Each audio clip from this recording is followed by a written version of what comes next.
Hello guys, welcome to the class. Boruto 2 blue vertex chapter 23 explanation కి స్వాగతం. Sorry, చాలా late అయిపోయింది. Actually నేను ఇంట్లో లేనన్నమాట, హైదరాబాద్ లో ఉన్నాను. సో రికార్డింగ్ చేయడానికి కుదరలేదు. సో ఇంకా లేట్ చేయకుండా వీడియోలోకి వెళ్ళిపోదాం. ఈ చాప్టర్ ని ఎక్స్ప్లెయిన్ చేసే ముందు లాస్ట్ చాప్టర్ లో ఏం జరిగిందో ఒకసారి గుర్తు చేసుకుందాం. జూరా బరుటో ఉజిహికోని న్యూట్రలైజ్ చేయడం వల్ల బరుటోకి ఆప్షన్స్ లేకుండా పోతాయి. తను ఇంకా ఓడిపోయే సిచ్యువేషన్ లో ఉన్నప్పుడు బరుటోతో పాటు ఫైట్ లోకి కవాకి దిగుతాడు అండ్ జూరాతో ఫైట్ చేయడానికి రెడీ అవుతాడు. అండ్ మనం ముందు చాప్టర్ లో మాట్లాడుకున్నట్టే బరుటో ప్లాన్ చేసిన దాని ప్రకారమే కవాకి బ్యాటిల్ ఫీల్డ్ కి వచ్చాడనమాట. చాప్టర్ ఆ ఫ్లాష్ బ్యాక్ నుండే స్టార్ట్ అవుతుంది. బరుటోని కొనహావాల్ కస్టడీలోకి తీసుకున్న తర్వాత మిట్సుకి హెల్ప్ తో బరుటో అక్కడి నుండి తప్పించుకొని కితో మాట్లాడతాడు. ఆ మాట్లాడిన టైంలోనే కవాకి తన పవర్స్ కి లిమిటర్స్ ఉండే విషయం తెలుసుకుంటాడు. జూరాని ఓడించడం బరుటో ఒక్కడి వల్ల సాధ్యం కాదని బరుటోకి స్టార్టింగ్ నుండి తెలుసు. అండ్ తనకి కవాకి హెల్ప్ కావాల్సి వస్తుందని కూడా తెలుసు. అందుకే ఒకవేళ కవాకి పవర్స్ పెరిగితే తనని చంపడానికి వస్తాడని తెలిసిన బరుటో కవాకి అమాడో పెట్టిన లిమిటర్స్ గురించి ఎక్స్ప్లెయిన్ చేస్తాడు. కాషిన్ కోజి షికమారుతో మాట్లాడి సారాదాని, మిట్సుకిని అండ్ కోనహామరుని శాండ్ విలేజ్ కి పంపించమని చెప్పిన తర్వాత తన ఫ్రెండ్స్ కి ఏం కాకూడదు అని చెప్పి బరుటో కవాకిని మీట్ అయి నువ్వు అమాడో దగ్గర లిమిటర్స్ తీయించగానే సారాదా వాళ్ళకి హెల్ప్ చేయడానికి నువ్వు కూడా శాండ్ విలేజ్ కి రా. నువ్వు రాగానే నీతో పాటు నేను కూడా వస్తాను. నేను వచ్చావంటే జూరా కూడా వస్తాడు. మనిద్దరం కలిసి తనను ఓడించలేకపోవచ్చు, కానీ నువ్వు వచ్చావంటే ఫైట్ ఈజీ అవుతుంది అని అంటే దానికి కవాకి ఆ జూరాతో నేను ఫైట్ చేశాను, నాకు తెలుసు వాడు ఎంత స్ట్రాంగ్ అనేది. నేను కూడా నీతో పాటు బ్యాటిల్లో జాయిన్ అయినా తనని ఓడించగలుగుతామా అని అంటే దానికి బరుటో తన దగ్గర ఉన్న పిన్స్ లో ఒకటి కవాకి ఇచ్చి, అదే ఫ్లయింగ్ థండర్ గా టెక్నిక్ ని యూజ్ చేయడానికి ఏ పిన్స్ అయితే వాడతాడో అలాంటి పిన్ కవాకి కొట్టించి మనం జూరాని ఓడించడం కష్టం, మనం ఆలోచించాల్సిందే వాడి దగ్గర నుంచి ఎలా తప్పించుకోవాలి అని. అండ్ మనకున్న ఒకే ఒక పాసిబిలిటీ ఏంటంటే నా ఫ్లయింగ్ థండర్ గా టెక్నిక్ ని యూజ్ చేసి అందరూ పారిపోవడం మాత్రమే. నేను ఎవరినైనా దూరం టెలిపోర్ట్ చేయాలంటే నా పిన్స్ ని సెన్స్ చేయడానికి నాకు చాలా టైం పడుతుంది, చాలా కాన్సన్ట్రేట్ చేయాలి. నేను జూరాతో ఫైట్ చేసేటప్పుడు అలా సెన్స్ చేయడం కష్టం అని చెప్తే కవాకికి అర్థమవుతుంది. బరుటో అందరినీ సేఫ్ గా వేరే చోటుకి తీసుకెళ్లాలంటే ఖచ్చితంగా తను జూరాతో ఫైట్ చేసి బరుటోకి కొంచెం టైం ఇవ్వాలని. సో అలా టైం ఇవ్వడానికే కవాకి జూరాతో ఫైట్ లోకి దిగుతాడనమాట. So back to the present Kawaki and జూరాకి మధ్యలో ఫైట్ స్టార్ట్ అవుతుంది. కవాకి తన కర్మాని యాక్టివేట్ చేస్తాడు. జూరా తన మీద టైల్డ్ బీస్ట్ బాంబ్ ని ప్రయోగిస్తే కర్మాని యూజ్ చేసి కవాకి ఆ బాంబ్ మొత్తాన్ని అబ్జర్వ్ చేస్తాడు. ఇంతలోనే జూరా ఫాస్ట్ గా కవాకి వెనకాల ప్రత్యక్షమై కవాకిని అటాక్ చేద్దాం అనుకుంటాడు, గాని కవాకి అది సెన్స్ చేసి తన బాడీని ష్రింక్ చేసి అంటే చాలా చిన్నగా మారిపోయి జూరా కంటిని డ్యామేజ్ చేస్తాడు. ఆ తర్వాత డైకోకుటన్ డైమెన్షన్ నుండి క్యూబ్స్ ని సమ్మన్ చేసి జూరా మీద పడేలా చేస్తాడు, గాని జూరా తప్పించుకుంటాడు. కవాకి జూరా వెనకాల ప్రత్యక్షమై చాక్రా రాడ్ ని యూజ్ చేసి జూరా పొట్ట మీద అటాక్ చేస్తాడు. ఆ తర్వాత తను బీజు బాంబ్ ని అబ్జర్వ్ చేసినప్పుడు తీసుకున్న చాక్రాని చాక్రా రాడ్స్ ద్వారా పంపించి జూరా పొట్టని పేలుస్తాడు. ఆ తర్వాత సేమ్ టెక్నిక్ తో జూరా బాడీ అంతా బొక్కలు పెట్టి గట్టిగా ఒకటి పీకితే జూరా చాలా దూరం ఎగిరిపడతాడు. సో ఈ ఫైట్ మొత్తాన్ని కవాకి సింగిల్ హ్యాండెడ్ గా డామినేట్ చేస్తుంటాడు అనమాట.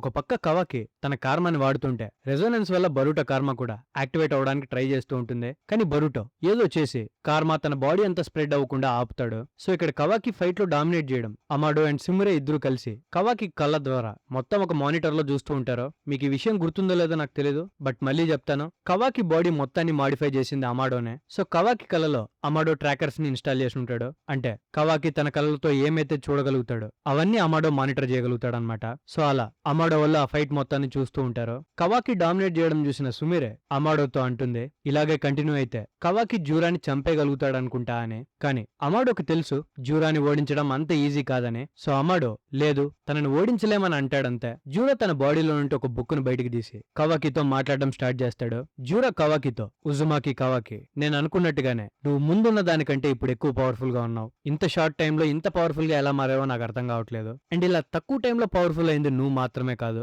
నేను ఎన్నోజిన్ని చంపగానే హిమవారి పవర్ఫుల్ గా మారింది. అండ్ అలాగే ఆ శాండ్ విలేజ్ వాళ్ళని అటాక్ చేయగానే సారాదాకు కూడా కొత్త పవర్ వచ్చింది. అండ్ నా బ్రదర్ ని అంటే రియూని ఈజీగా ఓడించేసింది. అలా సడన్ గా పవర్ఫుల్ గా మారడం అనేది నార్మల్ సిచ్యువేషన్స్ లో అస్సలు జరగవు, కానీ ఒక్క కామన్ సిచ్యువేషన్ లో జరిగింది. అదే నేను ఇప్పుడు రీసెర్చ్ చేస్తున్న లవ్ వల్ల.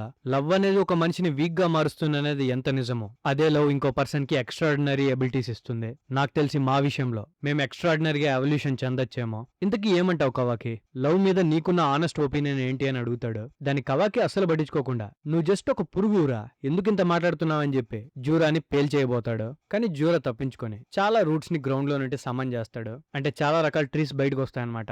అవి జూరాకి కనెక్ట్ అయ్యి తన బాడీ మొత్తాన్ని కంప్లీట్ గా హీల్ చేసి పారేస్తాయి. ఆ తర్వాత జూరా అదే ట్రీస్ మీద సింహాసనం మీద కూర్చున్నట్టు కూర్చుంటాడు. ఇకమోటో ఈ పోజ్ గట్టిగా డ్రా చేశాడు. లిటరలీ నెక్స్ట్ లెవెల్లో ఉంది. ఈ పోజును చూస్తే మీరు లిటరలీ నన్నేం పీకలేరా అని చెప్పినట్టుంది. సో జూరా అలా కూర్చొని నువ్వు బరుటోని రెస్క్యూ చేయడానికి వస్తావని నేను ఎప్పుడూ అనుకోలేదు. నాకు తెలిసి ఈ ప్రపంచంలో నువ్వు కాపాడుకోవాలనుకుంటుంది ఒక్కరినే. నాకు తెలిసి అది ఉజుమాకి నారుటో కదా అని అంటాడు. ఉజుమాకి నారుటో అనే పేరు చెప్పగానే కవాకికి డౌట్ వస్తుంది, వీడేమైనా కనిపెట్టాడా అని. అప్పుడు జూరా, కొన్ని రోజుల క్రితం నేను నరుటోని వెతుక్కుంటూ కోనహాకి వచ్చాను, కానీ నేను అక్కడ నరుటో చనిపోయాడనే విషయాన్ని తెలుసుకున్నాను. కానీ నీ కళ్ళల్లో చూసి నేను చెప్పగలుగుతున్నాను, నరుటో బ్రతికే ఉన్నట్టున్నాడు కదా. సో నేను అనుకున్నది కరెక్టే, నిన్ను చదవడం అంత కష్టమేం కాదు. సో ఎలాగో తెలిసిపోయింది కాబట్టి నేను కూడా నీకు ఒక నిజం చెప్తాను. నేను ఇప్పుడు చెప్పేది నీకు అస్సలు నచ్చదు, కానీ నేను నరుటో ఉజుమాకిని తినాలనుకుంటున్నాను. టైల్డ్ బీస్ట్ అన్నిటికీ నరుటో అంటే ఇష్టమంట కదా, మేబీ అందుకని అనుకుంటా నాకు కూడా నరుటో అంటే ఇష్టం. నాకు నరుటో మీద ఉన్న లవ్ కి ఇది తప్ప వేరే ఆన్సర్ ఏం లేదు. నేను కనుక నరుటోని తింటే నాకు లవ్ గురించి ఇంకా ఎక్కువ తెలుస్తుంది అని అంటాడంతే.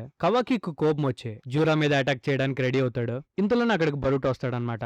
తన సింబల్స్ ని సెన్స్ చేసేసాడని. సో బరుటో కవాకిని అక్కడి నుండి వెళ్ళిపోదామని అడుగుతాడు. సో జూరాకు అర్థమైపోతుంది అనమాట, బరుటో తన ఫ్లయింగ్ రైజింగ్ టెక్నిక్ ని యూజ్ చేసి అందరినీ అక్కడి నుండి తీసుకెళ్లిపోబోతున్నాడని. సో వాళ్ళతో మనం ఇక్కడే విడిపోవడం నాకు అస్సలు నచ్చట్లేదు, కానీ ఈ రోజు మనం విడిపోక తప్పదనుకుంటా అని జూరా అంటే బరుటో కవాకిని మళ్ళీ వెళ్ళిపోదాం రా అని అడుగుతాడు. బరుటో కవాకిని తీసుకెళ్లిపోతుంటే కవాకి బరుటో నాపి మళ్ళీ వస్తా ఒక్క నిమిషం ఉండు అని చెప్పి జూరాతో, హే జూరా నేను చెప్పేది విను, ఈ లవ్ అనే దాన్ని నేను బొక్క కూడా పట్టించుకోను. నరుటో బ్రతికే ఉన్నారు అని కనుక్కోవడంలో నీకు ఇన్స్టింక్ట్స్ బాగున్నాయని నాకు అర్థమైంది. నీ కళ్ళు లార్డ్ సెవెంత్ మీద పడ్డాయని నాకు అర్థమైంది. తప్పుగా అనుకోకు, ఒట్టేసి చెప్తున్నా, నువ్వు మాత్రం నా చేతుల్లోనే చేస్తావు అని చెప్పి కవాకి ఒక మాస్ వార్నింగ్ ఇస్తాడు. కవాకి లార్డ్ సెవెంత్ అనగానే లిటరలీ గూస్ బంప్స్ మూమెంట్ అనమాట.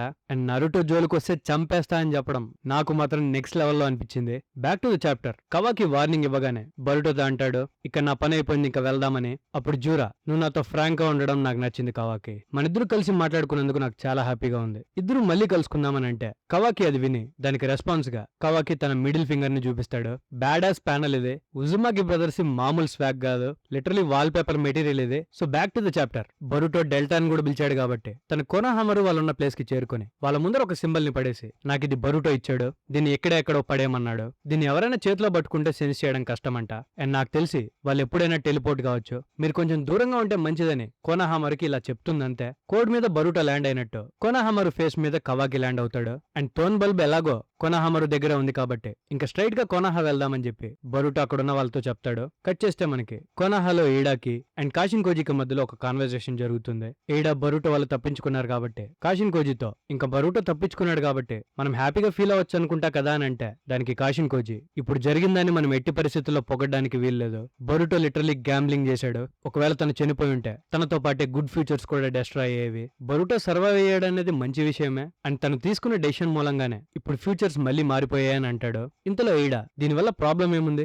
మనం చేసే యాక్షన్స్ వల్లే కదా ఫ్యూచర్ అనేది మారుతూ ఉంటుంది, అందులో ఇష్యూ ఏంటి అని అంటే దానికి కాషిన్ కోజి, ఈ ఫ్యూచర్స్ మారడం వల్ల కొత్త ఫ్యూచర్స్ పుట్టాయి, ఇప్పుడు మాముషి నిన్ను వెతుక్కుంటూ నీకోసం వస్తున్నాడు అని అంటే ఈడా, ఏంటి కామెడీ చేస్తున్నావా అని చెప్పి తన సెండ్రగన్ తో మాముషిని చూస్తుంది. మాముషిని చూడగానే యాక్ గ్రోస్ అన్నట్టు ఒక ఎక్స్ప్రెషన్ ఇస్తుందన్నమాట.